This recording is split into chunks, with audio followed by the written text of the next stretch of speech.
தெரு முழுவதும் வண்ணமயமான விளக்குகளால் ஜொலித்துக் கொண்டிருந்தது. வீட்டின் வெளியே அமைக்கப்பட்டிருந்த பெரிய பந்தலில் ஷெனாய் இசை காற்றில் கலந்து கொண்டிருந்தது. மேளதாளங்களுக்கு ஏற்ப பெண்கள் திருமண பாடல்களை பாடிக்கொண்டிருந்தனர். அக்கம் பக்கத்து சிறுவர்கள் பட்டாசு வெடித்துக்கொண்டு அங்கும் இங்கும் ஓடிக்கொண்டிருந்தனர். அதே சமயம் தெருவின் பெரியவர்கள் நாற்காலிகளில் அமர்ந்து ஊர்வலத்தை வரவேற்பதற்கான ஏற்பாடுகளை பார்த்து கொண்டிருந்தனர். ஒவ்வொரு முகத்திலும் உற்சாகம், ஒவ்வொரு குரலிலும் மகிழ்ச்சி. மணப்பெண் எப்போது மேடைக்கு வருவாள் என்ற தருணத்திற்காக அனைவரும் காத்து கொண்டிருந்தனர். இது ஆராத்யாவின் திருமணம். வீட்டின் முதல் தளத்தில் உள்ள ஒரு அறையில் அவள் சிவப்பு நிற திருமண உடையில் அலங்கரிக்கப்பட்டு கண்ணாடி முன்னால் அமர்ந்திருந்தாள். நெற்றியில் ஜொலிக்கும் சுட்டி, கைகளில் அடர்த்தியான மருதாணி, கழுத்தில் கனமான ஆரம் மற்றும் கண்களில் மை. இவை அனைத்தும் அவளை ஒரு முழுமையான மணப்பெண்ணாக காட்டின. ஆனால் அவளது முகத்தில் இருந்த புன்னகை செயற்கையானது. ஒரு புதிய வாழ்க்கையை தொடங்கப் போகும் பெண்ணின் கண்களில் இருக்கும் அந்த ஒளி அவளிடம் இல்லை. அங்கே ஒரு ஆழமான பயமும் சொல்ல முடியாத படபடப்பு மட்டுமே இருந்தன. கண்ணாடியில் தன்னையே பார்த்து கொண்டிருந்த போது அவளுக்கு திரும்ப திரும்ப தோன்றியது, தனக்கு முன்னால் அமர்ந்திருக்கும் அந்த பெண் தானல்ல என்று. சூழ்நிலைகளால் அலங்கரிக்கப்பட்டு ஏதோ ஒரு தெரியாத பாதையில் அனுப்ப தீர்மானிக்கப்பட்ட வேறொரு பெண்ணாக அவள் தன்னை உணர்ந்தாள். கீழே இருந்து வந்த ஷெனாய் இசை அவளுக்கு மகிழ்ச்சியை தரவில்லை, மாறாக ஒரு விசித்திரமான பதற்றத்தை தந்தது. ஒவ்வொரு இசையும் இன்னும் சில நிமிடங்களில் அவளது வாழ்க்கை எப்போதும் மாறிவிடும் என்பதை அவளுக்கு நினைவுபடுத்தியது. 2 மாதங்களுக்கு முன்பு வரை எல்லாம் வேறாக இருந்தது. அவள் அண்ணா பல்கலைக்கழகத்தில் தனது படிப்பை முடிப்பதில் மும்முரமாக இருந்தாள். அவளுக்கு வேலைக்கு செல்ல வேண்டும், சொந்த காலில் நிற்க வேண்டும் மற்றும் தனது பெற்றோருக்கு ஆதரவாக இருக்க வேண்டும் என்ற ஆசை இருந்தது. ஆனால் அப்பாவின் தொழிலில் திடீரென நஷ்டம் ஏற்பட்டது. கடன் அதிகரித்தது. வீட்டின் சூழல் மாறியது. அந்த நாட்களில் உறவினர் ஒருவர் ஒரு பணக்கார குடும்பத்திலிருந்து வரன் ஒன்றை பரிந்துரைத்தார். பையன் வசதியானவன், குடும்பம் கௌரவமானது. எல்லாவற்றிற்கும் மேலாக அவர்களுக்கு வரதட்சணை பற்றி எந்த கவலையும் இல்லை. அந்த குடும்பம் இதை இறைவனின் கருணையாக கருதியது. ஆனால் ஒரு விஷயத்தை மட்டும் யாரும் கேட்கவில்லை. ஆராத்யாவிற்கு என்ன வேண்டும்? அவள் எதிர்க்க முயன்றாள். ஆனால் அம்மாவின் கலங்கிய கண்களையும் அப்பாவின் உடைந்த குரலையும் கேட்டு அவள் மௌனமானாள். ஒருவேளை இதுதான் தனது கடமை என்று அவள் நினைத்தாள். குடும்பத்தின் மகிழ்ச்சிக்காக தன்னை சமரசத்தில் ஆழ்த்திக் கொள்வதுதான் சரி என்று அவளுக்கு தோன்றியது. ஆனால் திருமண நாள் நெருங்க நெருங்க அவளுக்குள் பயம் அதிகரித்தது. கதவு தட்டப்பட்டது. அவளது சித்தி புன்னகையுடன் உள்ளே வந்து சொன்னார், "மகளே, பண்டிதர் அழைக்கிறார். நல்ல நேரம் கடந்து கொண்டிருக்கிறது." தோழிகளும் அறைக்குள் வந்தனர். ஒருத்தி அவளது மேல் ஆடையை சரி செய்தாள். இன்னொருத்தி புகைப்படம் எடுத்து கொண்டிருந்தாள். அனைவர் முகத்திலும் மகிழ்ச்சி இருந்தது. ஆனால் ஆராத்யாவின் இதயம் நெஞ்சிலிருந்து வெளியே குதித்து விடுவது போல் துடித்தது. அந்த நிமிடம் அவளது பார்வை ஜன்னல் மீது விழுந்தது. ஜன்னலுக்கு வெளியே தெருவின் பின்பக்க பாதை இருட்டில் அமைதியாக கிடந்தது. அங்கே யாரும் இல்லை, சத்தமும் இல்லை, கட்டுப்பாடுகளும் இல்லை. அவளுக்குள் திடீரென்று ஒரு எண்ணம் மின்னலை போல தோன்றியது. இன்னும் கூட தாமதமாகிவிடவில்லையா? அவள் ஒரு நீண்ட மூச்சை இழுத்து விட்டாள்.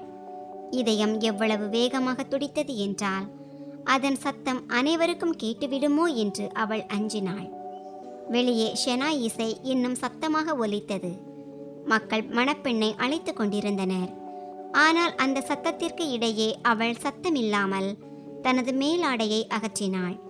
கனமான லெஹங்காவை சமாளித்து கொண்டு மெதுவாக ஜன்னலை திறந்தாள். அடுத்த நொடி அவள் திரும்பி அந்த அறையை கடைசி முறையாக பார்த்தாள். அவள் தனது சிறுவயதை கழித்த அறை, அவளது கனவுகள் வளர்ந்த இடம். கண்களில் கண்ணீர் வந்தது. ஆனால் இந்த முறை பயத்தை விட துணிச்சல் அதிகமாக இருந்தது. பிறகு அவள் ஜன்னல் வழியாக வெளியே இறங்கினாள். சில நிமிடங்களிலேயே திருமண வீடு பெரும் பரபரப்பானது. மணப்பெண்ணை காணவில்லை. மக்கள் அங்கும் இங்கும் ஓடினர். ஃபோன் அழைப்புகள் பறந்தன. கேள்விகள் எழுப்பப்பட்டன. ஆனால் அதற்குள் ஆராத்யா அந்த ஊரை விட்டு வெகு தூரம் சென்று விட்டாள். வீதிகளில் ஓடிக்கொண்டிருந்த போது முதல் முறையாக அவள் சுதந்திர காற்றை சுவாசிப்பதை உணர்ந்தாள். இரவின் குளிர்ந்த காற்று அவளது முகத்தில் மோதியது. கனமான லெஹங்கா அவளது வேகத்தை தடுத்தது. இருப்பினும் அவள் நிற்க விரும்பவில்லை. எங்கே செல்கிறோம் என்பது அவளுக்கு தெரியாது. ஆனால் தான் தேர்ந்தெடுக்காத அந்த வாழ்க்கைக்கு மீண்டும் திரும்ப போவதில்லை என்பது மட்டும் அவளுக்கு தெரிந்திருந்தது. ஓடிக்கொண்டே அவள் ரயில் நிலையம் அருகே வந்து சேர்ந்தாள். ரயில் நிலையம் எப்போதும் போல விழிப்புடன் இருந்தது.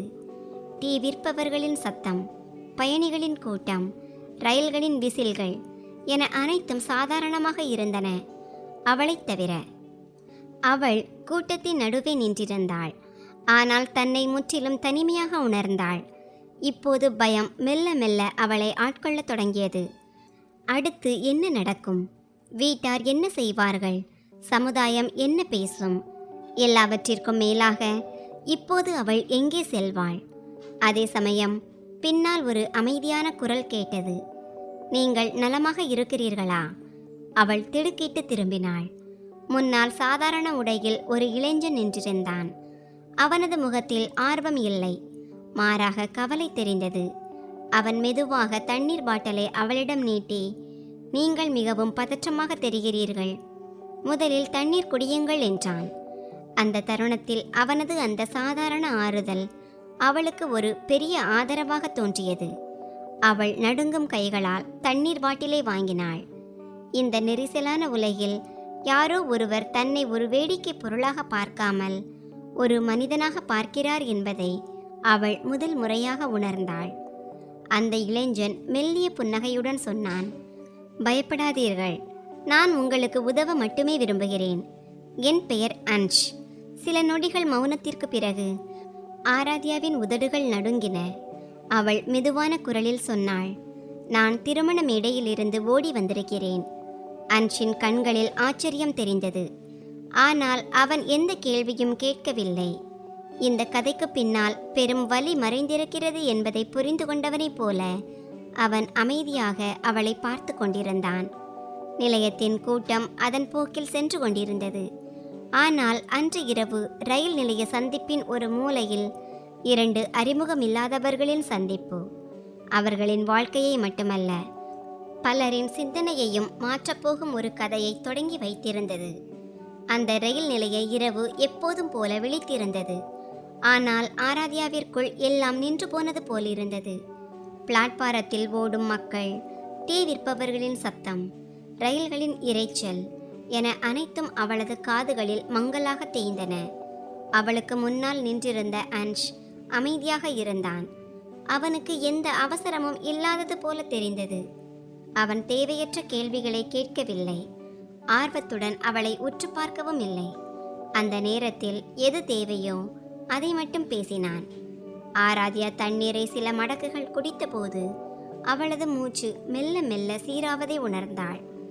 ஆனால் மனதிற்குள் எழுந்த புயல் இன்னும் அடங்கவில்லை. சிறிது நேரத்திற்கு முன்பு வரை தான் ஒரு மணப்பெண்ணாக இருந்ததும், இப்போது ஒரு புதிய நகரத்தின் கூட்டத்தில் எந்த திட்டமும் இடமும் இல்லாத ஒரு தனிமையான பெண்ணாக நிற்பதும் அவளுக்கு மீண்டும் மீண்டும் நினைவுக்கு வந்தது. அன்ஷ் மெதுவாக கேட்டான், நீங்கள் எங்காவது செல்ல வேண்டுமா? நான் ஆட்டோ அழைக்கட்டுமா? இந்த கேள்வியை கேட்டு அவள் மௌனமானாள். உண்மை என்னவென்றால், எங்கே செல்வது என்று அவளுக்கே தெரியாது. வீட்டிற்கு திரும்புவது சாத்தியமில்லை. ஏனென்றால் அங்கே கேள்விகளும் கோபமும் அவமானமும் அவளுக்காக காத்திருக்கும். நண்பர்கள் வீட்டிற்கு செல்வதும் கடினமாக இருந்தது. ஏனென்றால் திருமண செய்தி அனைத்து உறவினர்களுக்கும் பரவியிருக்கும். சுதந்திரமான ஒரு முடிவை எடுப்பது எளிது. ஆனால் அதற்கு பிந்தைய பாதை மிகவும் கடினமானது என்பதை அவள் முதல் முறையாக உணர்ந்தாள். சில நொடிகள் கழித்து அவள் மெதுவான குரலில் சொன்னாள், எனக்கு எங்கே போவது என்று தெரியவில்லை. அன்ஷ் அவளை பார்த்தான். அவனது கண்களில் அனுதாபம் இருந்தது, பரிதாபம் அல்ல. அவன் அருகில் இருந்த பெஞ்சை சுட்டிக்காட்டி சொன்னான், நீங்கள் அமருங்கள். நீங்கள் ஒரு முடிவை எடுக்கும் வரை நான் இங்கேயே இருக்கிறேன், பயப்படாதீர்கள். அவனது வார்த்தைகளில் இருந்த அந்த எளிமை ஆராத்யாவை அறியாமலேயே அமர வைத்தது. ஒரு அறிமுகமில்லாத நபரை இவ்வளவு எப்படி நம்புகிறோம் என்று அவளுக்கே ஆச்சரியமாக இருந்தது. ஆனால் அந்த நேரத்தில் நம்பிக்கையை தவிர அவளிடம் வேறு வழியும் இல்லை. சிறிது நேரம் இருவரும் மௌனமாக அமர்ந்திருந்தனர். பிளாட்பாரத்தில் நின்றிருந்த ரயில் மெல்ல நகரத் தொடங்கியது. அதன் சத்தம் அந்த மௌனத்தை நிரப்புவது போல் இருந்தது. இறுதியில் அன்ஷ் ஒரு மெல்லிய புன்னகையுடன் கேட்டான், நீங்கள் தவறாக நினைக்கவில்லை என்றால் ஒரு விஷயம் கேட்கலாமா? இவ்வளவு பெரிய முடிவை நீங்கள் ஏன் எடுத்தீர்கள்? இந்த கேள்வியை கேட்டதும் ஆராத்யாவின் கண்கள் கலங்கின. நீண்ட நாட்களாக தனக்குள் அடக்கி வைத்திருந்த வார்த்தைகளை அவள் தடுத்து கொண்டிருந்தாள். முதல் முறையாக தன்னை விமர்சிக்காமல் யாரோ ஒருவர் கேட்பார்கள் என்று அவள் உணர்ந்தாள்.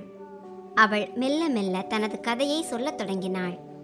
அப்பாவின் கடன், திடீரென நிச்சயிக்கப்பட்ட திருமணம், பாதியில் நின்ற படிப்பு மற்றும் ஒவ்வொரு நாளும் அவளை உள்ளுக்குள் உடைத்து கொண்டிருந்த அந்த பயம். பேச பேச அவளது குரல் நடுங்கியது. அனைவரும் மகிழ்ச்சியாக இருந்தார்கள் என்று சொன்னாள். நான் மட்டும்தான் மகிழ்ச்சியாக இல்லை. ஆனால் எனது மகிழ்ச்சி யாருக்கும் தேவையில்லை. அன்ஷ் கவனமாக கேட்டுக்கொண்டிருந்தான். அவன் இடையில் குறுக்கிடவில்லை. அவள் அமைதியான போது அவன் ஒரு பெருமூச்சு விட்டு சொன்னான், சில நேரங்களில் மக்கள் கட்டாயத்தையே சரியான முடிவாக கருதுகிறார்கள். ஆனால் உங்கள் வாழ்க்கையின் முடிவை நீங்களே எடுப்பது தவறல்ல. இதை கேட்ட ஆராத்யா முதல் முறையாக தலை நிமிர்ந்து அவனை பார்த்தாள். அவனது வார்த்தைகளில் அனுபவம் இருந்தது. அவனும் வாழ்க்கையின் ஏதோ ஒரு கடினமான கட்டத்தை கடந்து வந்தவனைப் போல தெரிந்தான். நீங்கள் என்ன செய்கிறீர்கள் என்று அவள் தயக்கத்துடன் கேட்டாள். அன்ஷ் லேசாக புன்னகைத்தான். நான் ஒரு தொண்டு நிறுவனத்தில் பணிபுரிகிறேன். கஷ்டத்தில் இருப்பவர்களுக்கு, குறிப்பாக பெண்கள் மற்றும் குழந்தைகளுக்கு நாங்கள் உதவுகிறோம். இன்று அங்கிருந்து தான் திரும்பிக் கொண்டிருந்தேன். இதை கேட்டதும் ஆராத்யாவிற்கு சற்று நிம்மதியாக இருந்தது. ஒருவேளை அதனால்தான் அவனது நடத்தையில் இவ்வளவு கனிவு இருந்ததோ என்று அவள் நினைத்தாள். இருப்பினும் மனதின் ஒரு மூலையில் பயம் இருக்கவே செய்தது. இறுதியில் அவன் ஒரு அந்நியன்தானே. அன்ஷ் அவளது தயக்கத்தை புரிந்து கொண்டான். உடனே அவன், பாருங்கள், உங்களுக்கு விருப்பம் என்றால் இங்கேயே உள்ள போலீஸ் உதவி மையத்திற்கு செல்லலாம், அல்லது உங்களை ஏதேனும் பெண்கள் உதவி மையத்தில் விட்டு விடுகிறேன் என்றான். முடிவு உங்களுடையது. அவனது இந்த வார்த்தைகளை கேட்ட பிறகு ஆராத்யாவின் மனபயம் சற்று குறைந்தது. இந்த இளைஞன் தன் மீது எந்த அழுத்தத்தையும் திணிக்கவில்லை என்பதையும், தனக்கு தேவையான வாய்ப்புகளை வழங்குகிறான் என்பதையும் அவள் உணர்ந்தாள். இதுவரை அவளது வாழ்க்கையில் யாரும் இதை செய்ததில்லை. இரவு நீண்டது. நிலையத்தின் கூட்டம் குறையத் தொடங்கியது. குளிர்ந்த காற்று வீசிக்கொண்டிருக்க ஆராத்யா முதல் முறையாக தனது கனமான லெஹங்காவையும் நகைகளையும் பற்றி உணர்ந்தாள். இந்த உடையில் அவள் எங்கும் பாதுகாப்பாக இருக்க முடியாது. அன்ஷ் மெதுவாக சொன்னான், உங்களுக்கு சம்மதம் என்றால் எனது அலுவலகத்திற்கு அருகில் பாதுகாப்பான பெண்கள் தங்கும் விடுதி ஒன்று உள்ளது. அங்கே எனக்கு அறிமுகமானவர்கள் இருக்கிறார்கள். இன்று இரவு அங்கே தங்கலாம். காலையில் நிதானமாக யோசித்து அடுத்து என்ன செய்யலாம் என்று முடிவு செய்யலாம். ஆராத்யா சில நொடிகள் யோசித்தாள். அவளுக்கு முன்னால் 2 வழிகள் இருந்தன. பயத்துடன் தனியாக அலைவது அல்லது ஒரு அந்நியனை நம்புவது. வாழ்க்கையில் சில நேரங்களில் நம்பிக்கை கொள்வதே பெரிய துணிச்சல் என்பதை அவள் உணர்ந்தாள். இறுதியில் அவள் மெதுவாக தலையசைத்தாள். நிலையத்தை விட்டு வெளியே வந்தபோது இரவு வித்தியாசமாக தெரிந்தது.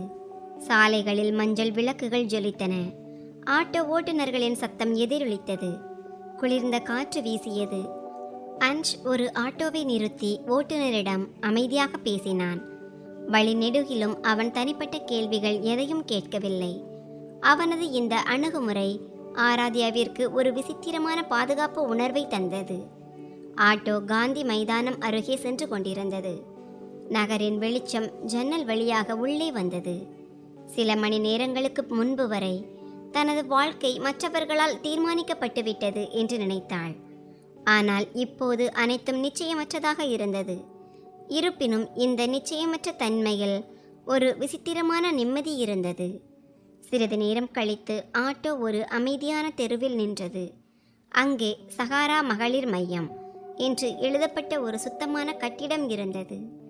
உள்ளே இருந்த நடுத்தர வயது பெண்மணி அவர்களை பார்த்து அன்ஸை அடையாளம் கண்டு புன்னகைத்தார். அன்ஸ் சுருக்கமாக நிலைமையை விளக்கினான்.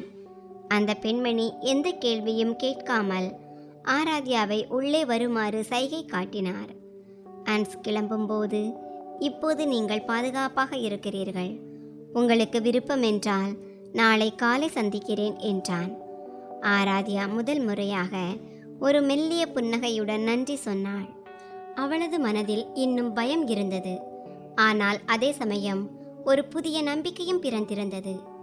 இந்த சந்திப்பு வெறும் ஒரு இரவு நேர உதவி மட்டுமல்ல என்பதையும், அன்ஷின் வாழ்க்கையும் விரைவில் அவளது கடந்த காலத்துடன் அவன் கற்பனை செய்யாத ஒரு வழியில் இணையப் போகிறது என்பதையும் அவள் அறிந்திருக்கவில்லை.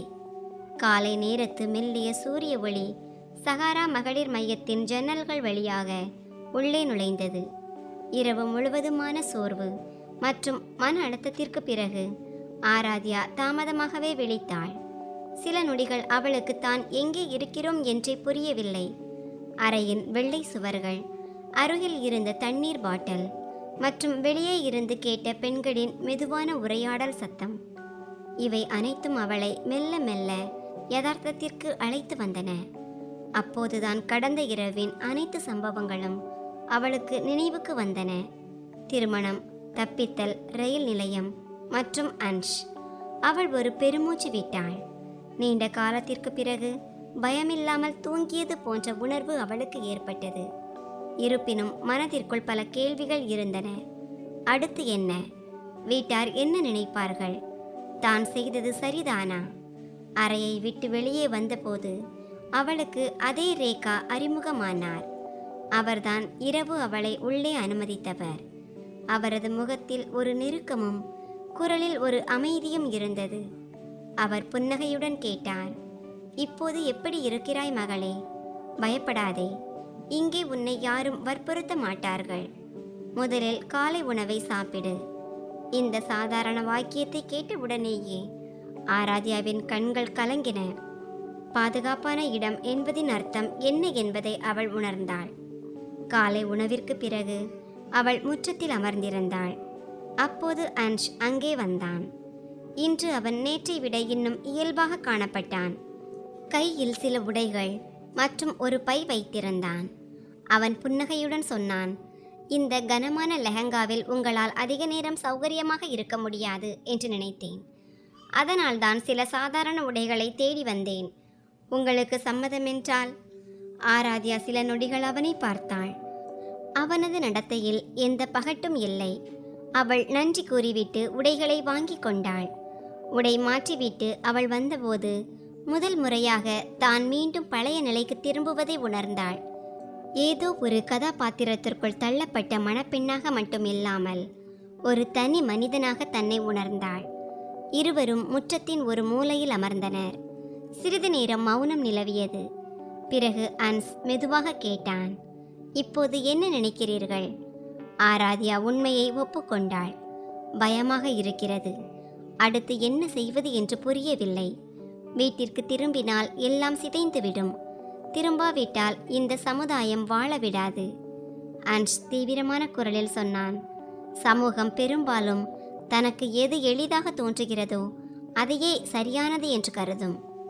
ஆனால் வாழ்க்கை எளிதான முடிவுகளால் நடப்பதில்லை, சரியான முடிவுகளால் தான் நடக்கிறது. அவனது வார்த்தைகளில் ஒரு விசித்திரமான நம்பிக்கை இருந்தது. அவன் வெறும் உதவி மட்டும் செய்யவில்லை, மாறாக தன்னம்பிக்கையையும் கற்றுக்கொள்கிறான் என்பதை ஆராத்யா முதல் முறையாக உணர்ந்தாள். உரையாடல் மெல்ல மெல்ல ஆழமானது. ஆராத்யா தனது படிப்பு, கனவுகள் மற்றும் பயத்தை பற்றி விரிவாக சொன்னாள். அன்ஸ் அமைதியாக கேட்டுக்கொண்டிருந்தான்.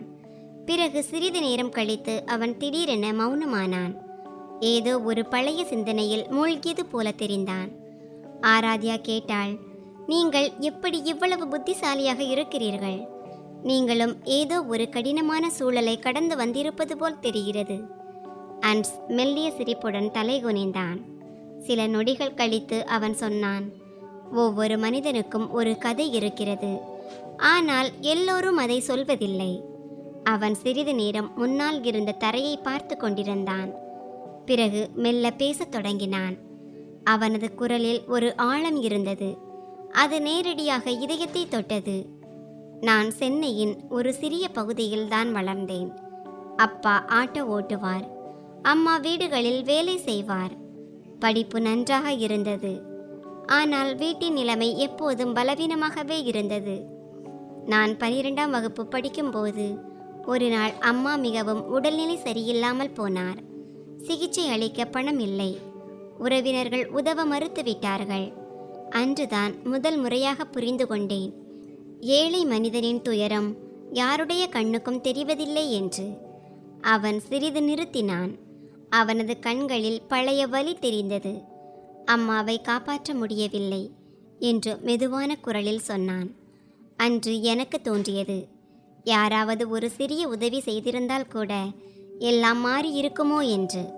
அன்றே முடிவு செய்தேன், வாழ்க்கையில் என்னால் ஏதேனும் செய்ய முடிந்தால் யாருக்கு உதவி மிக அதிகமாக தேவையோ அவர்களுக்காக உழைப்பேன் என்று. ஆராத்யா எதுவும் பேசாமல் அவன் பேசுவதை கேட்டுக்கொண்டிருந்தாள். இப்போதுதான் அன்ஸின் கனிவான குணத்திற்கு பின்னால் இருந்த காரணம் அவளுக்கு புரிந்தது. அன்ஸ் தொடர்ந்து பேசினான். நான் படிப்பை தொடர்ந்தேன். உதவித்தொகை கிடைத்தது. பிறகு ஒரு சமூக அமைப்பில் இணைந்தேன். இப்போது நான் யாரையும் தனிமையாக உணரவிடக்கூடாது என்று முயற்சி செய்கிறேன். ஒரு காலத்தில் நான் எப்படி தனிமையில் இருந்தேனோ அதுபோல. அவனது கதையை கேட்ட பிறகு ஆராத்யாவிற்குள் ஏதோ ஒன்று மாறியது. வலி என்பது தனக்கு மட்டும் வரவில்லை என்பதை அவள் உணர்ந்தாள். ஒவ்வொரு மனிதனும் தனக்குள் ஒரு சொல்லப்படாத போராட்டத்தை சுமந்து செல்கிறார்கள். சிறிது நேர மௌனத்திற்கு பிறகு ரேகா அங்கே வந்து சொன்னார், ஆராத்யா, உன்னுடைய வீட்டிலிருந்து உன்னை தேடிக் கொண்டிருக்கிறார்கள். காலையிலிருந்து போன் அழைப்புகள் வந்து கொண்டே இருக்கின்றன. ஒருவேளை செய்தி பரவிவிட்டது போலிருக்கிறது. இதை கேட்டதும் அவளது இதயம் பலமாக துடித்தது. பயமும் குற்ற உணர்ச்சியும் மீண்டும் வந்தன. அவள் பதற்றத்துடன் அன்ஷை பார்த்தாள்.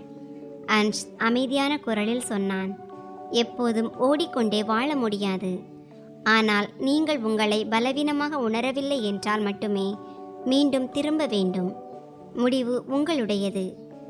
இப்போது அதிகாரம் உண்மையாகவே தனது கையில் இருப்பதை அவள் முதல் முறையாக உணர்ந்தாள். எந்த அழுத்தமும் இல்லை, எந்த கட்டாயமும் இல்லை. அதே சமயம் அவளது அப்பா மிகவும் கவலையில் இருப்பதாகவும் தன் மகள் பாதுகாப்பாக கிடைத்தால் போதும் என்று அவர் திரும்ப திரும்ப கூறுவதாகவும் ரேகா தெரிவித்தார். இதை கேட்டதும் ஆராத்யாவின் கண்களில் இருந்து கண்ணீர் வழிந்தது. தனது முடிவு தன்னை மட்டுமல்ல, தனது குடும்பத்தையே உடைத்துவிட்டது என்று அவள் முதல் முறையாக எண்ணினாள். அன்ஸ் மெதுவாக சொன்னான், சில நேரங்களில் உண்மையை எதிர்கொள்வது அவசியம். ஏனென்றால் அதுதான் புதிய தொடக்கத்திற்கான வழியை உருவாக்குகிறது. ஆராத்யா தலை நிமிர்ந்து அவனை பார்த்தாள். அவளது மனதில் இப்போது பயத்துடன் ஒரு புதிய துணிச்சலும் பிறந்தது. ஓடி வந்தது ஒரு முடிவல்ல, மாறாக அது தனது உண்மையான வாழ்க்கையின் தொடக்கம் என்பதை அவள் உணர்ந்தாள். சஹாரா மகளிர் மையத்தின் முற்றத்தில் அன்றைய காற்று சற்று வித்தியாசமாக இருந்தது. காலை வெயில் இப்போது சுளீரென்று அடித்தது. ஆனால் ஆராத்யாவின் மனதில் ஒரு விசித்திரமான அமைதியும் படபடப்பும் ஒன்றாக பயணித்தன. அப்பா தன்னை தேடிக்கொண்டிருப்பதை அறிந்த பிறகு அவளுக்குள் உணர்ச்சிகளின் புயல் வீசியது. அதுவரை தனது முடிவை துணிச்சல் என்று நினைத்தவளுக்கு இப்போது முதல் முறையாக தனது வீட்டின் கவலை ஆழமாக புரிந்தது. அவள் வராந்தாவின் கைப்பிடியை பிடித்துக்கொண்டு நின்றாள். சாலையில் கடந்து செல்லும் மக்களை பார்த்தாள். உலகில் எதுவுமே மாறாதது போல ஒவ்வொருவரும் தத்தமது வேலையில் மும்முரமாக இருந்தனர். ஆனால் அவளது வாழ்க்கை ஒரே இரவில் முற்றிலும் மாறிவிட்டது. அப்பா எப்போதும் சொல்வது அவளுக்கு நினைவுக்கு வந்தது. மகளே, ஒரு மனிதனின் மிகப்பெரிய ஆதரவு அவனது குடும்பம்தான். அந்த அப்பா இன்று அவளால் அவமானத்திற்கும் கவலைக்கும் இடையில் நின்று கொண்டிருந்தார். அன்ஸ் சற்று தூரத்தில் இருந்து அவளை பார்த்து கொண்டிருந்தான். ஆராத்யா இனி ஓடிப்போகும் பெண்ணல்ல என்பதை அவன் உணர்ந்தான். அவள் சிந்திக்கத் தொடங்கியிருந்தாள். அவளிடம் ஏற்பட்ட இந்த மாற்றமே மிக அவசியமானது. அவன் மெதுவாக அவளருகே வந்து அமைதியான குரலில் கேட்டான், பயமாக இருக்கிறதா? ஆராத்யா அவனை பார்க்காமலேயே சொன்னாள், ஆம், ஆனால் இனி ஓட விரும்பவில்லை. உண்மையை எப்படி எதிர்கொள்வது என்று தான் புரியவில்லை. அன்ஸ் சில நொடிகள் மௌனமாக இருந்துவிட்டு சொன்னான், உண்மையை விட்டு ஓடினால் பயம் நம்மை துரத்தும். ஆனால் உண்மையை எதிர்கொண்டால் பயம் அழியத் தொடங்கும். உங்கள் குடும்பத்திடம் பேசுவதற்கான நேரம் வந்துவிட்டது என்று நினைக்கிறேன். அவனது பேச்சை கேட்டு ஆராத்யாவின் கண்கள் கலங்கின. வீட்டிற்கு திரும்பினால் மக்கள் தன்னை குற்றம் சொல்வார்கள். சமுதாயம் ஏளனம் செய்யும். அப்பா கூட தன் மீது கோபமாக இருப்பார் என்று அவள் நினைத்தாள். ஆனால் பேசாமல் எந்த தீர்வும் கிடைக்காது என்று அவளது உள்மனது சொல்லிக் கொண்டிருந்தது. முதலில் தொலைபேசியில் பேசுவது நல்லது என்று ரேகா யோசனை கூறினார். ஆராத்யா நடுங்கும் கைகளால் போனை எடுத்தாள். எண்களை அழுத்தும் போது அவளது விரல்கள் மீண்டும் மீண்டும் தடுமாறின. அழைப்பு இணைக்கப்பட்டதும் மறுமுனையில் அப்பாவின் உடைந்த குரல் கேட்டது. ஆராத்யா, மகளே, நீ நலமாக இருக்கிறாய்தானே? இதை கேட்ட மாத்திரத்திலேயே அவளது கண்ணீர் தாரை தாரையாக கொட்டியது. சில நொடிகள் அவளால் பேசவே முடியவில்லை. அப்பாவின் குரலில் கோபம் இல்லை, மாறாக பயமும் நிம்மதியும் மட்டுமே கலந்திருந்தது. நான் நலமாக இருக்கிறேன் அப்பா என்று அவள் எப்படியோ சொல்லி முடித்தாள். போனின் மறுபுறம் அமைதி நிலவியது. பிறகு அப்பா சொன்னார், வீட்டிற்கு வந்துவிடு மகளே, எனக்கு வேறொன்றும் வேண்டாம். அந்த ஒரு வாக்கியம் அவளுக்குள் இருந்த குற்ற உணர்ச்சியை இன்னும் ஆழமாக்கியது. சில நேரங்களில் பெற்றோர்களும் சமுதாயத்தின் அழுத்தத்தினால் தவறான முடிவுகளை எடுத்து விடுகிறார்கள். ஆனால் அவர்களது இதயத்தில் பிள்ளைகள் மீது அன்பு மட்டுமே இருக்கும் என்பதை அவள் முதல் முறையாக உணர்ந்தாள். போனை வைத்த பிறகு அவள் நீண்ட நேரம் மௌனமாக இருந்தாள். அன்ஷ் அவளுக்கு போதிய கால அவகாசம் அளித்தான். பிறகு அவள் மெதுவாக சொன்னாள், நான் வீட்டிற்கு செல்வேன். ஆனால் இந்த முறை எனது கருத்தை சொல்வேன். இப்போது அவளது குரலில் பயத்தை விட உறுதியே அதிகமாக இருந்தது. மதிய வேளையில் அன்ஸ் அவளை அழைத்து கொண்டு அவளது தெருவிற்கு வந்தான். எங்கே இருந்து அவள் கடந்த இரவு தப்பி சென்றாளோ அதே வீடு, அதே அலங்காரம். ஆனால் இப்போது சூழல் மாறியிருந்தது. விளக்குகள் அணைக்கப்பட்டிருந்தன. நாற்காலிகள் காலியாக கிடந்தன. மக்களின் மெதுவான முணுமுணுப்பு காற்றில் மிதந்தது. ஆராத்யா உள்ளே சென்றதும் அவளது அம்மா ஓடி வந்து அவளை கட்டி கொண்டார். அவரது கண்களில் கண்ணீர் இருந்தது. ஆனால் எவ்வித புகாரும் இல்லை. அப்பா சற்று தொலைவில் நின்று கொண்டிருந்தார். அவரது முகம் மிகவும் சோர்வாக இருந்தது. ஒரே இரவில் பல ஆண்டுகள் முதுமையடைந்தது போல அவர் தெரிந்தார். சில நிமிடங்கள் அந்த வீட்டில் அழுகுரல் மட்டுமே எதிரொலித்தது. பிறகு அப்பா மெதுவாக அவள் அருகே வந்து கேட்டார், ஏன் இப்படி செய்தாய் மகளே? உனக்கு இதில் விருப்பமில்லை என்றால் முன்பே சொல்லி இருக்கலாமே. இதை கேட்டதும் ஆராத்யாவிற்குள் அடக்கி வைக்கப்பட்டிருந்த வார்த்தைகள் அனைத்தும் வெளியே வந்தன. தனக்கு இப்போது திருமணத்தில் விருப்பமில்லை என்பதையும், தனது வாழ்க்கையை தீர்மானிக்கும் உரிமை தனக்கு வேண்டும் என்பதையும், குடும்பத்தை விட்டு பிரிய தனக்கு விருப்பமில்லை, ஆனால் அதே சமயம் தன்னைத்தானே இழக்க விரும்பவில்லை என்பதையும் அவள் முதல் முறையாக வெளிப்படையாக கூறினாள். வீட்டில் அமர்ந்திருந்த உறவினர்கள் மௌனமானார்கள். முதல் முறையாக அவளது பேச்சை அனைவரும் முழுமையாக கேட்டார்கள். அப்பா நீண்ட நேரம் எதுவும் பேசவில்லை. பிறகு அவர் ஒரு பெருமூச்சு விட்டு சொன்னார், ஒருவேளை தவறு எங்களுடையதுதான். சமுதாயத்திற்கு பயந்து உன்னுடைய குரலை நாங்கள் கேட்க தவறிவிட்டோம். அவரது இந்த ஒப்புதல் ஆராத்யாவிற்கு எதிர்பாராத ஒன்றாக இருந்தது. தனது தோள்களில் இருந்த பல ஆண்டுகால பாரம் இறங்கியது போன்ற உணர்வு அவளுக்கு ஏற்பட்டது. அதே சமயம் வாசலுக்கு அருகே அமைதியாக நின்று கொண்டிருந்த அன்சின் மீது அப்பாவின் பார்வை விழுந்தது. அவர் முன்னே வந்து அவனுக்கு நன்றி தெரிவித்தார். உரையாடலின் போது திடீரென அப்பா அவனது பெயரை மீண்டும் கேட்டார். அன்ஸ், உன் முழு பெயர் என்ன சொன்னாய்? அன்ஸ்குமார் என்று அவன் இயல்பாக பதிலளித்தான். அப்பா சில நொடிகள் அப்படியே ஸ்தம்பித்து நின்றார். அவரது கண்களில் ஆச்சரியம் தெரிந்தது. ஏதோ ஒரு பழைய முகத்தை அடையாளம் காண முயல்வதைப் போல அன்ஸை உற்று பார்த்தார். உன் அப்பாவின் பெயர் ரமேஷ்குமார் தானா என்று அவர் மெதுவான குரலில் கேட்டார். அன்ஸ் திடுக்கிட்டான். ஆம், ஆனால் உங்களுக்கு எப்படி தெரியும்? அறையில் திடீரென நிசப்தம் நிலவியது. அப்பாவின் கண்கள் கலங்கின. அவர் மெதுவாக சொன்னார், பல ஆண்டுகளுக்கு முன்பு நான் தொழில் தொடங்க முற்பட்ட போது ஒரு ஆட்டோ ஓட்டும் நபர் தினமும் எனது சாமான்களை ஏற்றி செல்வார். ஒரு நாள் என்னிடம் பணம் இல்லை. இருப்பினும் அவர் எனக்கு உதவினார். அவர்தான் ரமேஷ்குமார். அவர் சொன்னார், ஐயா, இன்று இல்லாவிட்டால் நாளை கொடுங்கள். அந்த உதவியால் தான் அன்று என் தொழில் தப்பித்தது. அவர் அன்ஸின் தோளில் கை வைத்து உணர்ச்சி வசப்பட்டு சொன்னார், என்னால் அவரை தேடி கண்டுபிடிக்கவே முடியவில்லை. இன்று அவருடைய மகன் என் மகளின் வாழ்க்கையை காப்பாற்றி நிற்கிறான். இதை கேட்ட ஆராத்யாவும் அன்ஸும் திகைத்து போனார்கள். காலம் பல ஆண்டுகளுக்கு முந்தைய அந்த பாதி கதையை இன்று திடீரென முழுமையாக்கியது போல இருந்தது. அந்த தருணத்தில் வாழ்க்கையில் சில சந்திப்புகள் தற்செயலானவை அல்ல என்பதை அனைவரும் உணர்ந்தனர். அவை காலச்சக்கரத்தின் ஒரு பகுதி. சரியான தருணத்தில் மனிதர்களை மீண்டும் ஒன்றிணைப்பவை. ஆராத்யா அன்ஸை பார்த்தாள். இப்போது அவன் வெறும் அந்நியன் மட்டுமல்ல, விதி எப்போதோ எழுதி வைத்த ஒரு கதையின் அங்கமாக மாறிவிட்டிருந்தான். அன்று அந்த வீட்டில் நிலவிய அந்த நிசப்தம் மெல்ல மெல்ல ஒரு புதிய புரிதலாக மாறியது. இரவு முழுவதும் எந்த வீட்டில் அவமானம், பயம் மற்றும் சமுதாயத்தை பற்றிய பேச்சுக்கள் எதிரொலித்ததோ அங்கே இப்போது முதல் முறையாக உண்மையான உரையாடல் நடந்து கொண்டிருந்தது. ஆராத்யா தனது அப்பாவின் முன்னால் அமர்ந்திருந்தாள். அன்ஸ் சற்று தொலைவில் அமைதியாக நின்றிருந்தான். யாருக்கும் அவசரம் இல்லை. இந்த தருணம் ஒரு முடிவை எடுப்பதை விட ஒரு பாடத்தை கற்றுக்கொள்வதற்கான தருணம் என்பதை அனைவரும் புரிந்து கொண்டனர். ஆராத்யாவின் அப்பாவின் கண்களில் வருத்தம் தெளிவாக தெரிந்தது. அவர் மெதுவான குரலில் சொன்னார், மகளே, பெற்றோராகிய எங்களுக்குத்தான் பிள்ளைகளுக்கு எது சரி என்று அனைத்தும் தெரியும் என நாங்கள் எப்போதும் நினைத்தோம். ஆனால் வாழ்க்கையை வாழப்போவது நீதான், நாங்கள் அல்ல என்பதை நாங்கள் மறந்துவிட்டோம். அவரது குரல் நடுங்கியது.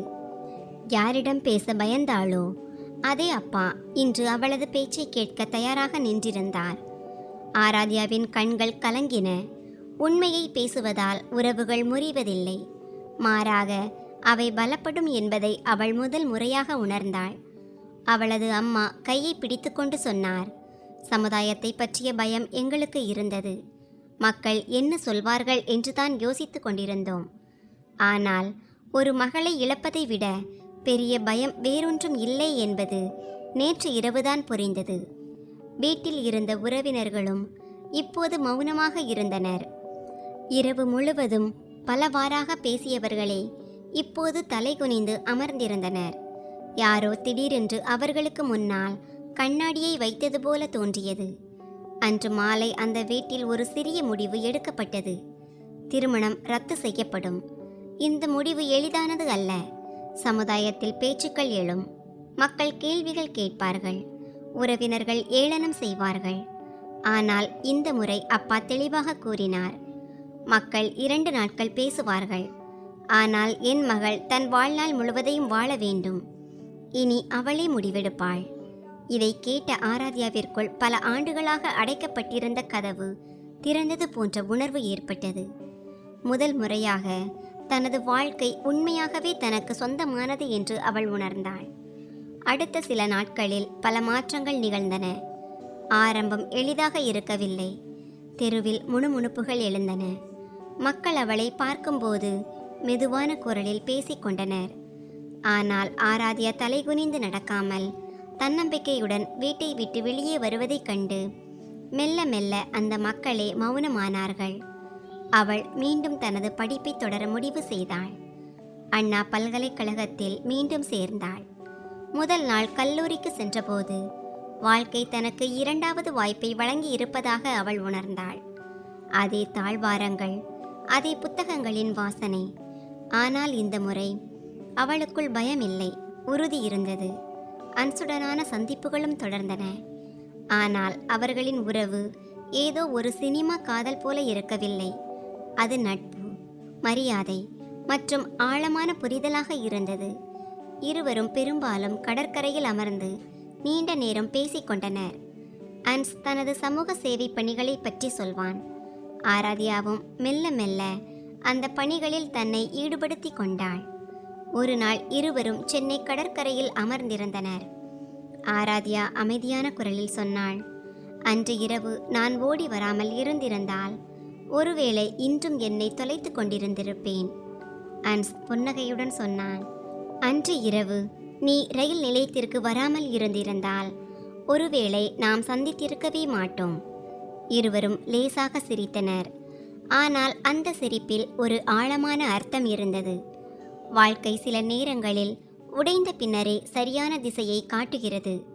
காலம் கடந்தது.